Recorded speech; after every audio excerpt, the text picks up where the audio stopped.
campagne électorale, j'ai souvent entendu les partisans m'appeler Agbono.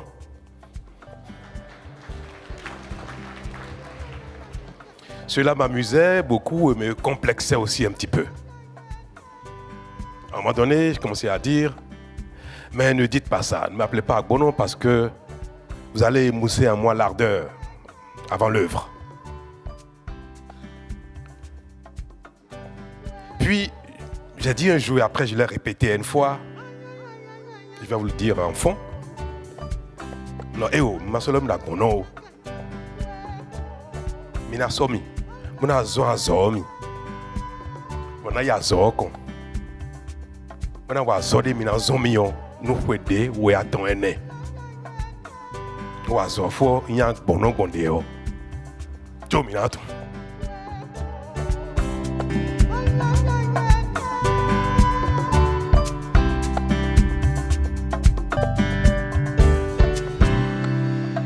Mesdames et messieurs, bonsoir.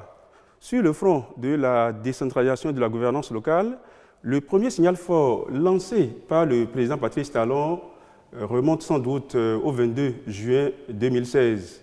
À cette date, eh bien, les chefs-lieux des 12 départements ont été fixés et les nouveaux préfets installés dans leurs fonctions. Cette décision s'est révélée aux yeux de nombreux Béninois comme un acte de courage politique jamais assumé depuis l'organisation en 1993 des États généraux sur l'administration territoriale.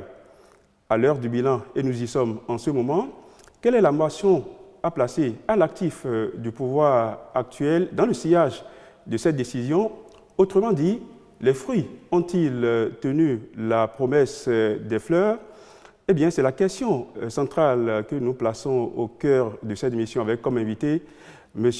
Alassane Seydou, ministre de la décentralisation et de la gouvernance locale. Monsieur le ministre, bonsoir. Oui, bonsoir, monsieur le journaliste.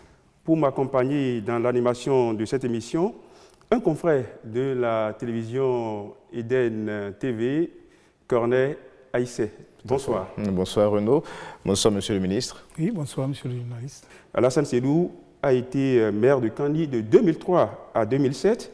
Il était également précédemment ministre de la décentralisation, c'était de 2008 à 2011. Et donc, voilà l'homme que nous recevons ce soir pour faire le bilan depuis l'avènement du régime de la rupture sur les actions qui ont été menées sur le front de la décentralisation et de la gouvernance locale. Avant de passer en revue l'essentiel de ces acquis, eh bien, nous allons solliciter la complicité de la régie pour suivre ensemble cette illustration sonore et visuelle. C'est la commune de Wenhi, au sud-est du département du Zou, qui ouvre le périple du ministre de la décentralisation et de la gouvernance locale. Alassane Seydou va ensuite visiter les communes de Boyikon, Agbainzou et Abomey. Un exercice de supervision et de recommandation auquel tient toujours l'autorité. Fonctionnement de l'administration avec la base. C'est de cela qu'il a été question de Basila Awake, en passant par Kopago et Djougou. Le ministre de la décentralisation et de la gouvernance locale et la délégation qui l'accompagne en ont échangé avec les maires, les élus communaux et locaux. Après les départements du Zou et de la Donga, le ministre de la décentralisation et de la gouvernance locale parcourt le Koufo. Alassane Seydou, au-delà des rapports à lui transmis, s'imprègne de la réalité des administrations communales et locales. Monsieur le ministre Alassane Seydou, on vous a vu récemment en tournée dans plusieurs communes du Bénin. Quels ont été les objectifs ou l'objectif majeur de cette sortie? Merci, monsieur le journaliste. Effectivement, nous sommes descendus dans les communes et puis nous allons continuer par descendre dans les communes puisque nous avons prévu faire un département par mois. Nous avons commencé avec le département du Zou. Après le Zou, nous sommes allés dans la Donga. Après la Donga, nous sommes allés dans le Koufo. Et après le Koufo, nous avons fait la Takora. Nous allons poursuivre avec le plateau et ainsi de suite. Eh bien, l'objectif, c'est de rencontrer les élus locaux et les élus communaux pour échanger avec eux. C'est aussi de voir tout ce qui a pu être fait depuis 2003. Vous savez que nous sommes engagés dans cette dynamique depuis 2003. Il y a de cela 17 ans. Nous voulons savoir concrètement ce qui a pu être fait. Effectivement, cette tournée s'est avérée très, très édifiante parce que nous avons constaté qu'il y a des communes qui ont au moins réussi à asseoir le dispositif administratif. C'est-à-dire les hôtels de ville ont été construits, les bureaux d'arrondissement, les services ont été créés au niveau de l'administration communale et au niveau des arrondissements aussi, nous avons vu des arrondissements qui ont pu créer toutes les commodités possibles pour que les services soient fournis aux populations. Par contre, nous avons aussi vu des communes dans lesquelles, jusqu'à ce jour, aucun bureau d'arrondissement n'est construit. Il faut vraiment descendre pour croire. Aucun bureau d'arrondissement n'est construit après 17 ans de décentralisation. Et comment cela peut-il s'expliquer selon vous? Mais ce n'est pas acceptable. Donc nous avons été obligés de donner des instructions au préfet par rapport à ces communes-là pour dire, avant d'approuver les budgets à venir de ces communes-là, il faut s'assurer qu'elles ont prévu la construction des bureaux d'arrondissement. Parce que si vous voyez tout ce qui est en train d'être fait par le gouvernement au niveau central, par rapport à l'état civil, si on sait que tout part du bureau d'arrondissement, on ne peut pas admettre qu'à ce jour, il y ait encore des arrondissements sans bureau. C'est dire que c'est une tournée qui est pertinente. Elle nous a permis d'apprécier le fonctionnement des administrations communales, le fonctionnement des organes de prise de décision, notamment le conseil communal, le conseil d'arrondissement, les conseils de village ou de quartier de ville. Elle nous a permis aussi de savoir de quelle manière la population est associée à la prise de décision. Parce que le premier objectif de la décentralisation, c'est de créer au niveau de la commune un espace de démocratie et participative, un espace de démocratie inclusive. Il faut que toutes les tranches de la population soient associées à la prise de décision. Tout à fait. On imagine plusieurs autres questions ont été recensées au cours de cette tournée. Nous allons les évoquer tout au long de cet entretien. Oui. Mais déjà, on l'avait dit, le gouvernement a rendu opérationnels les 12 départements en matière de déconcentration. Quels sont les signes extérieurs aujourd'hui visibles dans les chefs-lieux qui montrent que le gouvernement avait raison d'agir ainsi qu'il avait fait? Permettez-moi de commencer par la genèse même de la décision. C'est la loi 97-028 du 15 janvier 1999 qui a consacré le découpage de notre pays en 12 départements, notamment en son article 6. Et à l'article 8, la même loi a précisé que les chefs-lieux seront désignés par décret pris en Conseil des ministres. Et les critères de désignation ont été donnés. Il faut que ce soit la commune la plus autocentrée, la commune la plus développée économiquement, qui a le plus grand poids démographique et qui a le plus grand nombre de services administratifs. C'est cette commune-là qu'il faut désigner comme chef-lieu. Mais la décision a duré près de 2 décennies. Aucun gouvernement n'a pu prendre la décision. Quand le président Talon est arrivé, avec son leadership, il a réussi à prendre cette décision. On a pu désigner les chefs-lieux des 6 nouveaux départements. Et aujourd'hui, ces préfectures sont opérationnelles.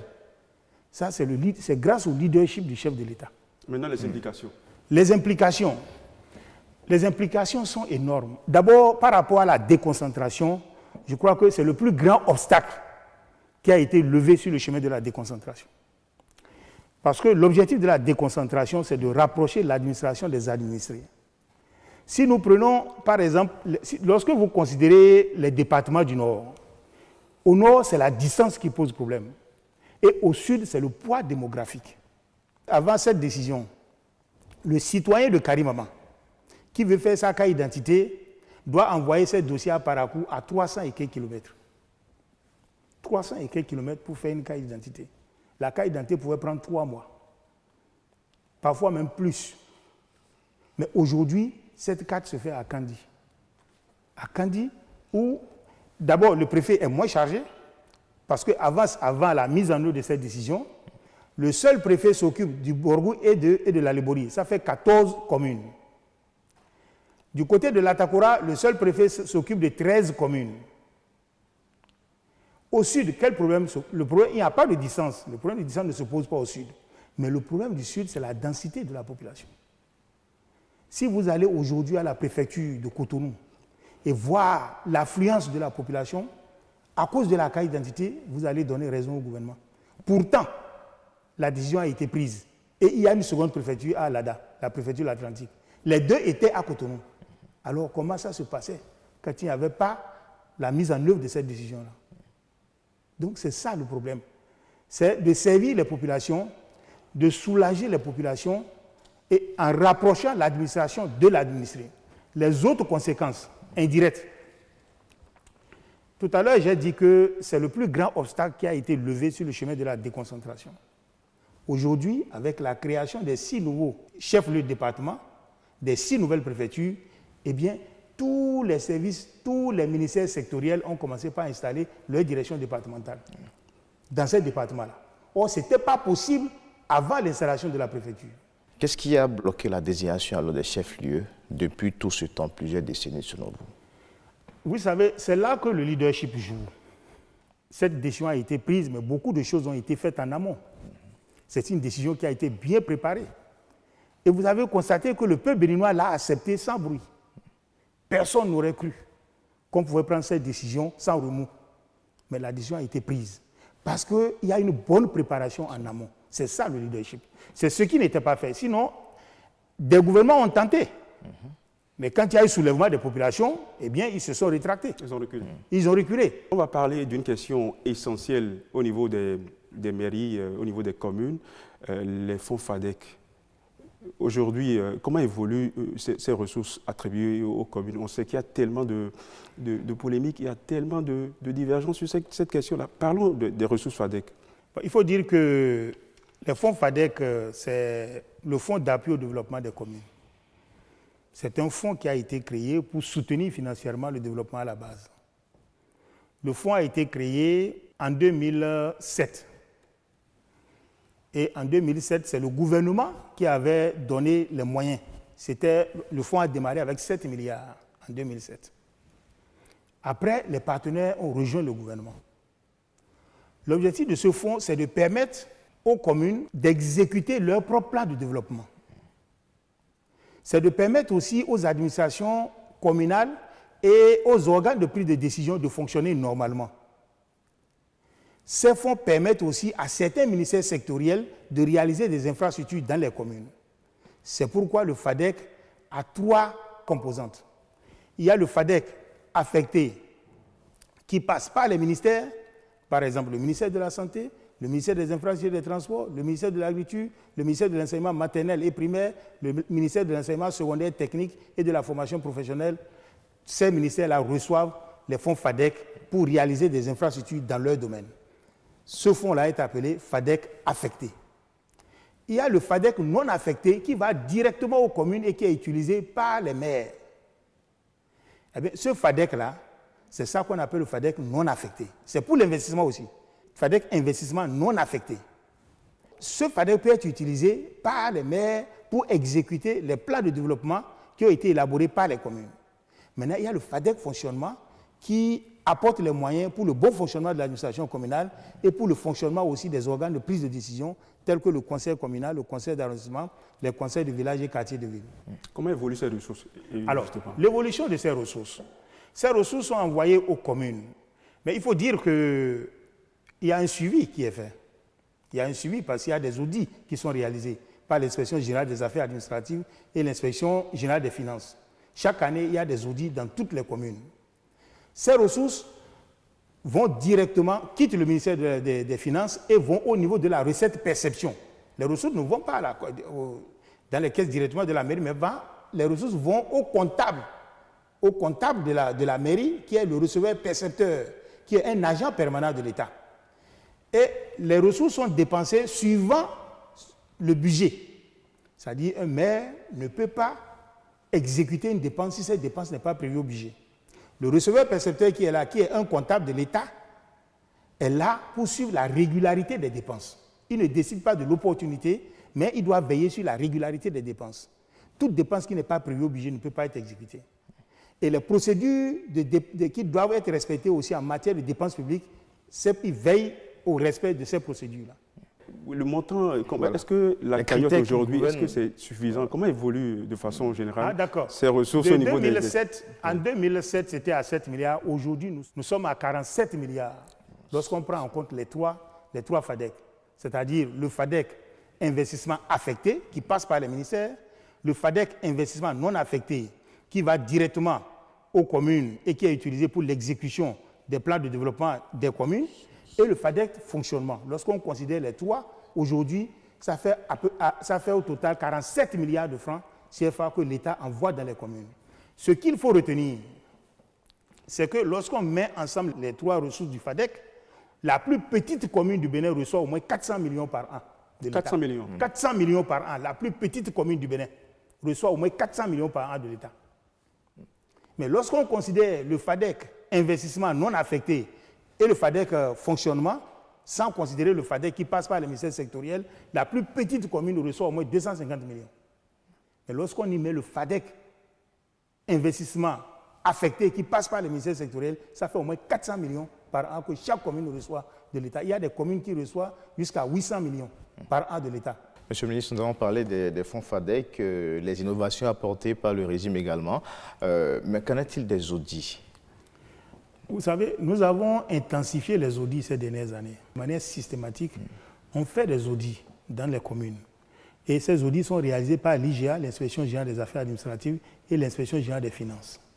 Que nous faisons aussi des contrôles techniques externes. C'est-à-dire parfois on a recours à des compétences pour contrôler certains ouvrages, certains engins. Et lorsqu'on a des éléments de présomption, de malversation ou de mauvaise conduite des procédures, eh bien, on demande l'inspection vérification. Tout ça, ça se fait. Lorsque c'est avéré, souvent c'est par rapport au marché public. Le dossier est envoyé à l'ARM, l'autorité de régulation des marchés publics. Et là, les sanctions tombent. Il y a des maires qui sont exclus, qui ne peuvent plus intervenir dans la passation des marchés. C'est clair. Mais une chose est sûre, c'est que quand il y a malversation, les ressources doivent être remboursées. Ça, c'est une exigence. Et c'est pour cela que nous agissons beaucoup en amont pour dissuader et éviter que cela se passe. Mais quand ça se passe, les ressources doivent être remboursées, il n'y a rien à faire. Sinon, on coupe. On n'envoie plus les fonds FADEC. Et quand on n'envoie pas les fonds FADEC, les remous commencent au niveau du conseil communal, ça va à l'administration communale, et puis ça se répand dans toute la population. Les maires étant des élus, ils ont l'ambition de revenir la prochaine fois. Donc, ils ne veulent pas qu'ils soient taxés de mauvais gestionnaires. Donc, il faut de plus en plus, on sent quand même que les maires corrigent leurs pratiques. Parce qu'il y a beaucoup d'actions en amont qui dissuadent. Oui, mais ces méthodes dissuasives ont-elles porté leurs fruits? Oui, ces méthodes ont porté leurs fruits. Sincèrement, les méthodes ont porté leurs fruits. Nous avons constaté que maintenant, lorsque les audits sont réalisés, on n'arrive pas à relever beaucoup de fautes. Oui, par rapport au passé. Par rapport au passé, il y a une amélioration. Et c'est pour cela que nous multiplions les audits. Mais est-ce qu'autour des audits, là, parce que parfois on entend un peu parler les gens, c'est un peu comme si on fait un peu de récupération politique autour. Comment ça se passe réellement? Non, mais écoutez... Est-ce que les audits sont parfois des moyens de pression? Non, pas trop, jamais. Il y a des recours. Si un maire se sent brimé, il y a des voies de recours. Et en dehors de ça, c'est que lorsque les auditeurs donnent les résultats, c'est envoyé au maire. Il fait des observations. Le maire doit réagir par rapport à tout ce qu'on lui reproche. Et s'il apporte les preuves qu'il n'est pas responsable, eh bien, il est acquitté. Donc, il y a un suivi. Il y a un suivi très constant. 2007, on est passé de 7 milliards, aujourd'hui à 47 milliards. À 47 milliards. Sur les 4 dernières années, comment ça a évolué en termes de l'enveloppe? Oui, ça a beaucoup évolué. Chaque année, il y a une évolution. En 2018, par exemple, on était à 44 milliards. En 2019, on est à 45 milliards. Cette année, on est à 47 milliards. Ce qu'il faut préciser aussi, c'est que les partenaires contribuent beaucoup au FADEC. Les partenaires apportent près de 50% de ressources au FADEC. Et quels sont les critères qui gouvernent en fait l'attribution des fonds? Parce que souvent les gens se plaignent, on pense qu'il y a un peu de politisation, où on se dit oui, on est une commune dirigée peut-être par l'opposition, on n'en a pas autant reçu que les autres. Comment ça se fait l'attribution des fonds? Non, l'attribution se fait de manière très objective. Il y a une structure qu'on appelle la CONAFIL, la Commission nationale des finances locales. C'est une structure de 18 membres. 18 membres, 6 maires des anciens départements, c'est-à-dire un maire par ancien département, d'accord? Et puis 3 représentants de l'Association nationale des communes. Ça fait 9 maires qui sont membres de la structure. Et maintenant 9 qui viennent de l'administration centrale. ministère des Finances, ministère du Plan, ministère du cadre de vie et du développement durable, d'accord, et ministère de la décentralisation et de la gouvernance locale. Le ministre de la décentralisation est le président de la structure. C'est cette structure qui est chargée de la mobilisation, d'accord, de la répartition et du suivi de l'utilisation des fonds sur le terrain. Cette structure est appuyée par un secrétariat permanent. Et c'est le secrétaire permanent qui est chargé du suivi de ces ressources-là sur le terrain. Alors, la répartition, comment ça se fait? Il y a des critères, la population, la superficie, les efforts propres de la commune. Il y a un logiciel. Tous ces critères ont des pondérations. On met les critères et le logiciel vous sort la répartition par commune. Donc, ça se fait devant les partenaires, devant tout le monde. Est-ce que vous nous assurez ici qu'il n'y a pas de favoritisme? Vous allez vous rendre compte, il y a des communes qui sont tenues par des opposants qui reçoivent des centaines, 700 millions, 600 millions.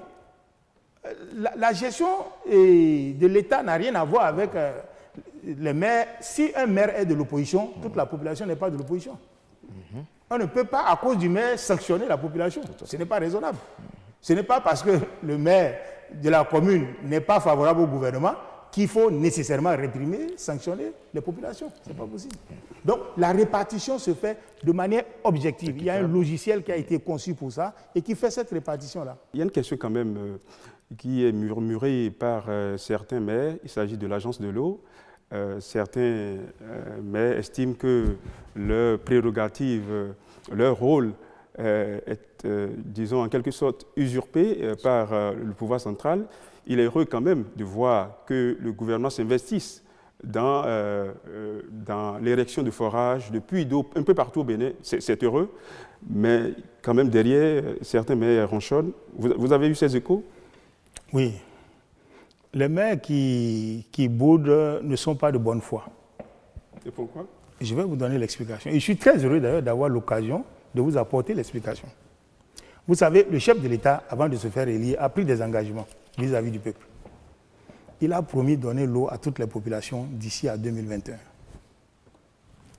Si, à la fin du mandat, le chef de l'État n'arrive pas à atteindre cet objectif-là et s'explique aux populations en disant « Je n'ai pas pu atteindre mon objectif parce qu'au niveau des administrations communales, les gens n'ont pas pu passer à temps les marchés, il y a eu des problèmes, il n'y a pas les compétences. » Vous pensez qu'il sera compris?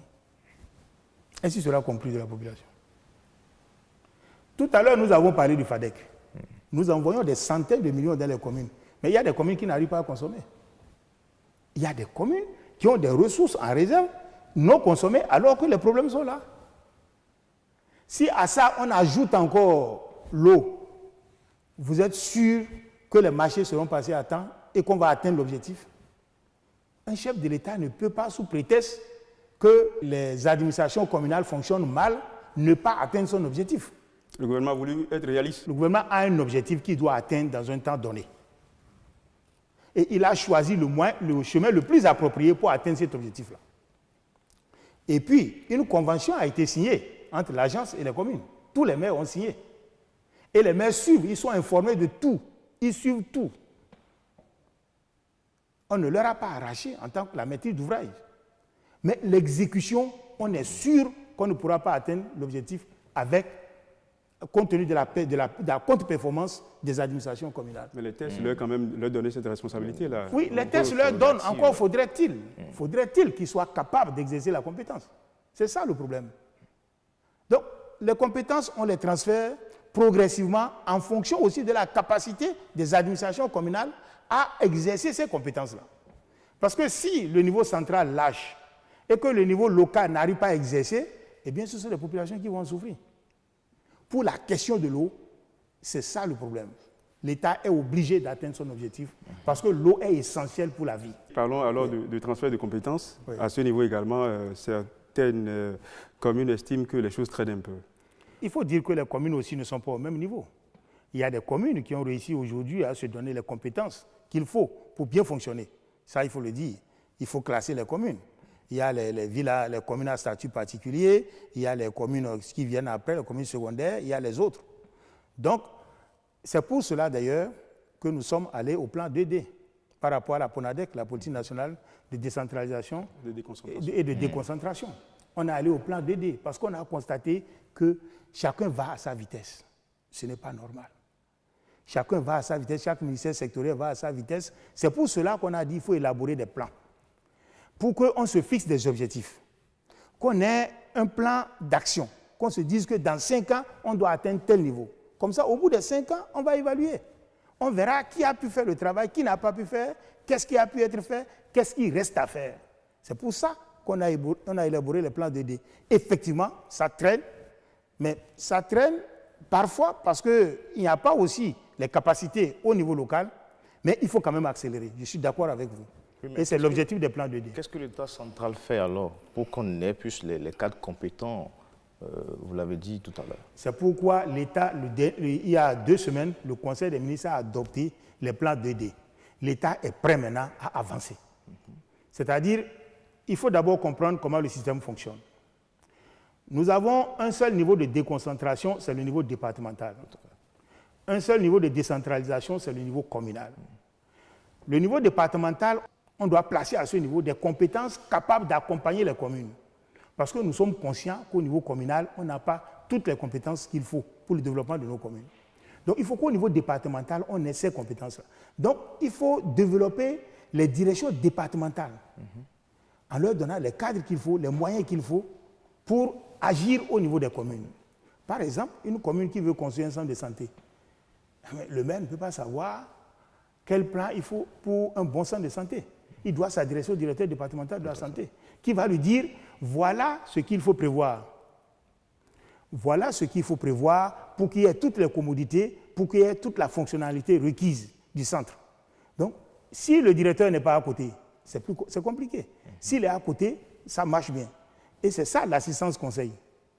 Et l'assistance conseil est organisée par le préfet. C'est lui qui coordonne l'assistance conseil, qui gère les relations entre les communes et les services déconcentrés de l'État. Alors, Monsieur le ministre, nous allons faire un tour à la régie pour voir quelques variétés de ces enjeux avant de revenir sur ce plateau. Un développement équilibré des territoires, telle est la boussole de la politique nationale de décentralisation et de déconcentration, la PONADEC. En 2019, les différentes réformes y relatives ont contribué de façon notoire à la croissance économique et à la réduction de la pauvreté dans les 77 communes du Bénin.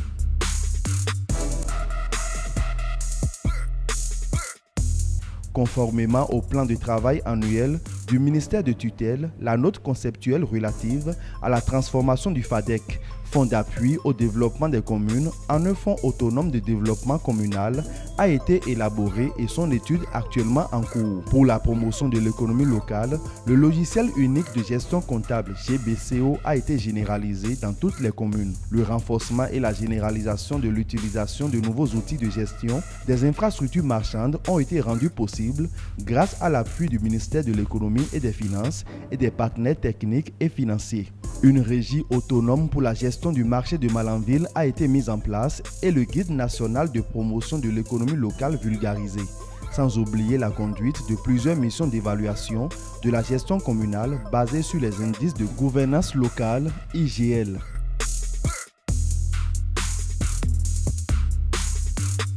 Le gouvernement et les partenaires au développement ont consenti de nombreux efforts en ce qui concerne le transfert des ressources FADEC pour la mise en œuvre des plans de développement communaux.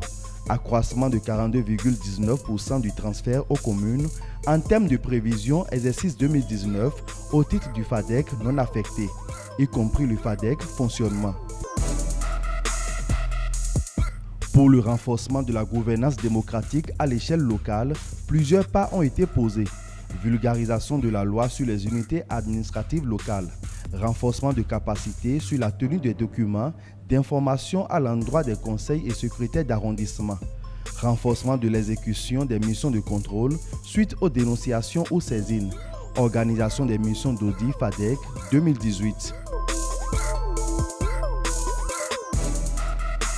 En ce qui concerne le renforcement des capacités du personnel de l'administration communale, cela s'est globalement fait par le biais du Centre de formation pour l'administration locale, le CEFAL.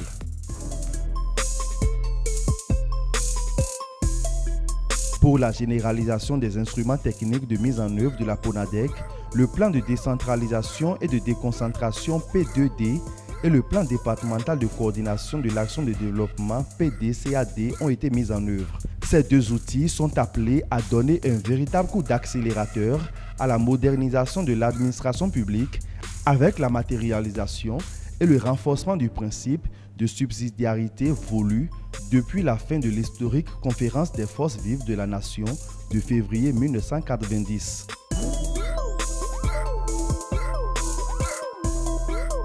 Pour une PONADEC plus peaufinée et dynamique, il a été procédé au renforcement du dispositif de pilotage et de suivi-évaluation et les travaux de construction de toutes les préfectures, résidences de préfets et de secrétaires généraux de département ont été lancés. Voilà, rétrospective de l'année 2019 sur le front de la décentralisation de la gouvernance locale. Plusieurs questions ont été évoquées. Corneille Essay, on va poursuivre la discussion. Oui, Monsieur le ministre, on a constaté en début de mandat un grand vent de destitution. Ce vent qui a emporté d'ailleurs plusieurs maires, on peut citer plusieurs communes, Parakou, Gogounou, Didja, Bonou, à plusieurs reprises, Ouida, Djougou et bien d'autres communes. En ce moment-là, il y avait beaucoup d'agitation, beaucoup de commentaires également. Le pouvoir avait-il réellement une main dans ce qui s'est passé?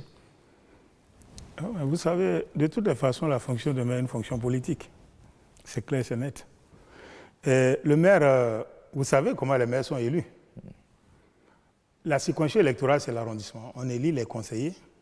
Les conseillers se retrouvent pour élire le maire. Donc, c'est un suffrage indirect. Ce ne sont pas les populations qui élisent directement le maire.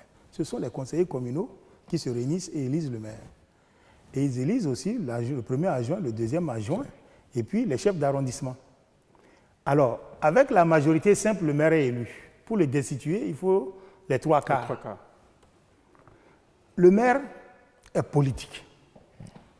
C'est vrai, il est un acteur de développement, mais il est politique d'abord. Ça veut dire que le maire, une fois élu, doit constamment tout mettre en œuvre pour être en harmonie avec ses conseillers. C'est ça la complexité de la mission. Il doit tout faire pour être en harmonie avec ses conseillers. S'il laisse les trois quarts se liguer contre lui, eh bien, il en fera les frais. La main du pouvoir, je ne crois pas. Pouvoir ou pas pouvoir, dans la gestion des affaires de la mairie, les conseillers ne s'entendent pas toujours. Ce qui est regrettable, c'est que ce qui conduit à la décision des maires, souvent, ce n'est pas des questions de développement. C'est souvent des questions d'intérêt. Des rivalités internes, de dissensions. C'est des rivalités internes, c'est des partages d'intérêts. C'est ça qui oppose souvent les conseillers communaux. Oui, c'est ça qui est regrettable. Justement, à ce niveau-là, il faut une stabilité pour que la gestion à la base soit concluante. Alors, oui. Quel est, dans la relecture des tests, quel est le mode? Est-ce que le mode d'élection directe du maire n'est pas une option? Oui. Ça fait partie des questions qui sont en train d'être examinées avec la relecture des tests. Ça fait partie des insuffisances. Ce qui est évident, c'est qu'il n'y a pas de développement s'il n'y a pas un minimum de stabilité. Tout à fait. Quand on commence, on s'inscrit dans la dynamique de décision du maire, le développement s'arrête. Plus rien ne marche dans la commune. Jusqu'à ce qu'on arrive à la fin, où le maire est destitué, ou alors on se rend compte que c'est impossible et on laisse tomber. Mais jusqu'à ce qu'on finisse, on arrive à la fin de cette dynamique-là, eh bien, le développement, on n'en parle plus. C'est relégué au second plan. Donc, c'est clair qu'il ne peut pas avoir de développement s'il n'y a pas un minimum de stabilité. Donc, au niveau central, nous, notre souhait n'est pas que les maires soient destitués. Et dans la procédure de destitution, il y a une période de réconciliation qui est gérée par le préfet. Et nous agissons beaucoup à ce niveau-là pour empêcher que les maires soient destitués. Mais il y a des cas extrêmes où on ne peut rien. Parce que la loi, c'est la loi. Il a été élu avec une majorité simple. Si aujourd'hui il a les trois quarts contre lui, ça veut dire qu'entre-temps, il n'a pas su gérer son monde. C'est ça aussi le problème. Et sur ces 4 dernières années, quelle a été la politique mise en place par l'État, le régime, pour qu'on ait cette stabilité au niveau des communes? Oui, mais vous devez constater quand même que ça ne continue pas. Depuis un certain temps, il y a une certaine accalmie quand même. il y a une certaine accalmie. Parce qu'on n'autorise pas... Pendant la réconciliation, on fait beaucoup de choses pour empêcher que les conseillers aillent jusqu'au bout. Mais parfois, on rencontre des jusqu'au-boutistes qui veulent utiliser la loi, qui veulent aller jusqu'au bout. Mais là, on ne peut rien. On ne peut rien. Ça ne dépend pas du niveau central. Nous n'avons aucun intérêt à faire partie les maires. Je ne vois pas de toutes les façons. Les maires qui sont là étaient là. Ils étaient là au mois de l'élection du président, de son excellence président Talon. Ou bien, ils étaient tous là. Ceux qui sont en train de... Ils étaient tous là. Ils n'ont pas empêché qu'il soit président. Ce n'est pas quand il est président qu'il faut l'empêcher d'évoluer. Globalement, le Bénin est perçu comme un bon élève en matière de décentralisation, de déconcentration. Si vous étiez donné de parler de façon sommaire des avancées qui ont été notées véritablement dans ce secteur-là, sur quel point allez-vous insister? Oui, les avancées, il faut dire que, par exemple, le FADEC. Vous voyez, nous avons l'habitude d'échanger avec les partenaires techniques et financiers. Ils nous font des confidences. Dans la sous-région, presque tous les pays sont engagés dans la dynamique de la décentralisation et de la déconcentration. Aucun pays n'est à notre niveau de financement des communes. Aucun. Il y a des pays qui, à ce jour encore, n'envoient pas plus de 25 millions dans les communes par an, 50 millions. Le Bénin est à 400 millions lorsqu'on prend en compte toutes les composantes du FADEC. Pour la plus petite commune. Est au moins à 400 millions pour la plus petite commune. Quand je parle de petite commune là, c'est des communes comme Souava, Agégué, Karimama, Lalo, des communes 400 millions lorsqu'on met ensemble toutes les composantes du FADEC. Ça, c'est une volonté politique forte. Et l'État est prêt à mieux faire, pourvu que ces ressources soient bien gérées et soient utilisées pour améliorer les conditions de vie des populations à la base. Donc ça, c'est une avancée considérable. J'insiste en disant que ces ressources, dans le FADEC, il y a aussi la participation des partenaires techniques et financiers. Ils apportent leur contribution. Et je veux au passage les remercier, parce que c'est grâce à eux que nous sommes à ce niveau-là. Mais l'État joue pleinement sa partition et est prêt à mieux faire. Et ce que vous devez comprendre aussi, c'est que le FADEC pour l'État a une priorité, c'est la priorité des priorités. Quelles que soient les difficultés, lorsqu'il est question du FADEC, l'État libère. L'État libère, l'État priorise le FADEC, parce que c'est le développement à la base. D'accord, pour revenir un peu à la question des fonds tout à l'heure. Oui. 400 millions, vous l'avez dit, la plus petite des communes. Monsieur le ministre, ça ne se sent pas quand même quand nous rentrons dans nos communes, puisqu'en dehors de ces fonds FADEC, il y a les ressources propres également des communes aussi. Mais quand nous rentrons dans nos communes aussi, quand on voit la précarité aussi, le niveau des infrastructures que nous avons, ces fonds passent réellement pas haut. En fait, le problème de ces fonds, lorsque vous réussissez à consommer, c'est bon. Quand vous ne réussissez pas à consommer, ces fonds sont reportés. Il y a des communes qui ont encore 400 millions non consommés pour les années antérieures. Non consommés. Il y a des communes qui ont plus de 400 millions qui attendent, qui ne sont pas consommés. Pourquoi? Parce que les administrations communales ne fonctionnent pas bien. Ces communes n'ont pas toutes les compétences qu'il faut pour monter les projets, pour faire respecter les procédures. La dépense publique, il faut respecter les procédures. Et c'est ça. Et là où c'est paradoxal, ce sont les communes qui ont le plus besoin de ressources qui ne consomment pas, malheureusement. Et c'est pour cela qu'au cours de notre tournée, nous avons mis l'accent sur la qualité du personnel qui anime l'administration communale. C'est très important. Lorsque vous regardez le personnel au niveau des administrations communales, c'est une pyramide qui a une base très large, mais qui est très pointue au sommet. On vous dira sur 50 agents de l'administration communale, il y a 5 qui sont de catégorie A, 10 de catégorie B, tout le reste c'est C et D. Avec ce profil-là, c'est difficile de faire le développement. Et justement... C'est difficile, il faut nécessairement corriger. Et pourquoi c'est comme ça? C'est parce qu'au cours des 3 mandatures, le maire, puisque la loi dit que le maire recrute, c'est lui qui recrute, c'est lui qui révoque. Il a la plénitude du pouvoir en matière de recrutement. Les maires ont fait des recrutements fantaisistes. Ils ont recruté des militants, ils ont recruté des amis, ils ont recruté des parents. Souvent, il n'y a pas l'adéquation profil-poste. L'effectif est pléthorique, ça fait des charges pour la commune, alors qu'on n'a pas la compétence. Mais comment on peut éviter ça? On n'a pas les résultats. Alors, pour éviter ça, depuis plus d'1 an, le ministère a décidé d'arrêter les recrutements. Lorsqu'un maire veut recruter, il saisit l'administration. il dit les postes pour lesquels il veut recruter et il dit les profils qu'il veut recruter. Donc nous veillons à ce que l'adéquation profil-poste soit respectée du niveau central. Mais ce n'est pas normal. Voilà par exemple une compétence qu'on est en train d'arracher aux communes parce qu'elle est mal exercée. Mais je crois qu'on va finir avec ça, puisque la loi sur la fonction publique territoriale est déjà votée. Il reste le décret d'application. Lorsqu'on va arriver au décret d'application et qu'on va mettre en œuvre cette loi-là, on pourra mieux suivre les recrutements au niveau des communes et avoir du personnel de meilleure qualité. C'est ça le problème des communes. Mais si vous dites que rien ne bouge aussi, ce n'est pas vrai. Si vous allez, par exemple, dans la commune de Kouandé, vous voyez l'hôtel de ville. Ce qui a été réalisé, c'est impressionnant. Vous allez à Materi, qui est une commune rurale. Vous voyez l'hôtel de ville, c'est impressionnant. À Tangueta, c'est impressionnant. Et ça, c'est avec les ressources FADEC. Vous allez à Boyikon, l'hôtel de ville, même les bureaux d'arrondissement. Il y a des choses évoluées. Il y a des communes qui sont à la traîne, mais il y en a aussi qui avancent. Grâce aux ressources FADEC. Alors, sur le registre du renforcement des capacités des élus locaux, il a été retenu au PAG la construction à l'ADA d'un centre CEFAL, centre de formation pour l'administration locale. Qu'en est-il aujourd'hui? Le dossier suit son cours et actuellement, ce n'est pas un dossier qui est géré par le ministère de la décentralisation. Vous savez très bien que les infrastructures de l'administration sont réalisées par le ministère du cadre de vie et du développement durable. Tout à fait. Mais comme c'est notre ministère qui doit l'utiliser, nous suivons beaucoup. Donc, il est prévu cette année 1 milliard pour démarrer les travaux. Et par rapport à ce centre, les partenaires ont pris l'engagement de nous soutenir. Donc, nous sommes en train d'œuvrer maintenant pour que ces ressources-là soient débloquées, pour que la réalisation commence par le ministère du cadre de vie et du développement durable. À l'évidence, Monsieur le ministre, vous jouez un rôle central dans la réalisation des infrastructures dans les communes.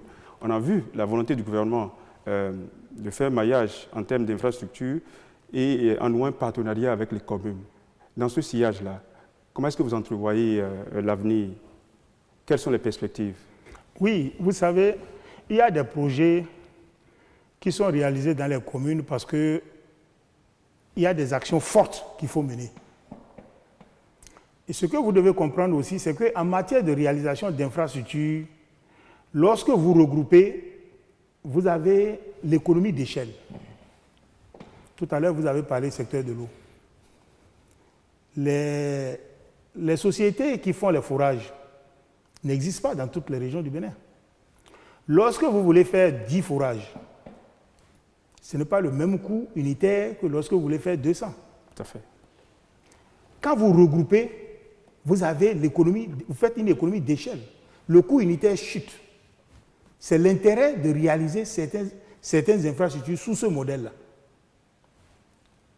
Et lorsque vous avez besoin d'une société pour aller réaliser des ouvrages pour fournir l'eau aux populations, eh bien, si vous avez une grande quantité, beaucoup d'ouvrages à réaliser, tout de suite, la société est disponible. Tout à fait. Mais si c'est pour quelques ouvrages, ça va être très difficile de déplacer la société de Cotonou, par exemple, à Karimama. Absolument. Il y a aussi cet aspect-là qu'il faut voir. Mais en dehors de ça, tout ce qui se réalise dans les communes, c'est de commun accord avec les maires. Puisque, une fois réalisé, c'est la commune qui va se charger de l'entretien. Et par rapport à ça, lorsque nous allons aborder les dispositions qui sont prises pour améliorer les recettes des communes et pour améliorer aussi la qualité des dépenses, vous allez voir ce qu'on a prévu pour l'entretien des infrastructures. Donc rien ne se fait sans l'accord des maires. Ils sont toujours associés. Ils sont bien au courant. Puisque à moyen ou à long terme, c'est eux qui vont gérer. C'est eux qui vont gérer et ils doivent assurer l'entretien. Donc on ne peut pas le faire, on ne peut pas réaliser à leur insu. Donc ça se passe très bien avec les communes. Mais les communes aussi font leur réalisation parallèlement. Je vous ai dit qu'il y a des ressources FADEC qui sont affectées, qui sont des ressources qui sont prévues pour l'investissement et qui ne sont pas affectées. Ça, ce sont les maires qui décident de ce qu'il faut réaliser. Voilà. Alors, Monsieur le ministre, en termes de perspective également, puisque nous sommes à quelques semaines des élections communales et municipales, qu'attendez-vous des prochains maires que nous aurons et quels sont les défis qu'ils auront à relever en rapport, bien sûr, avec le programme d'action du gouvernement? Notre souhait d'abord est que ces élections se passent dans de très bonnes conditions et que les populations choisissent les meilleurs maires. C'est ça aussi. Puisque la loi dit que le maire doit savoir lire et écrire. Savoir lire et écrire, ça ne suffit pas pour être un bon maire. Mais les populations se sont rendues compte à l'action que un maire, c'est un manager, c'est un leader. Il ne suffit pas de savoir lire et écrire.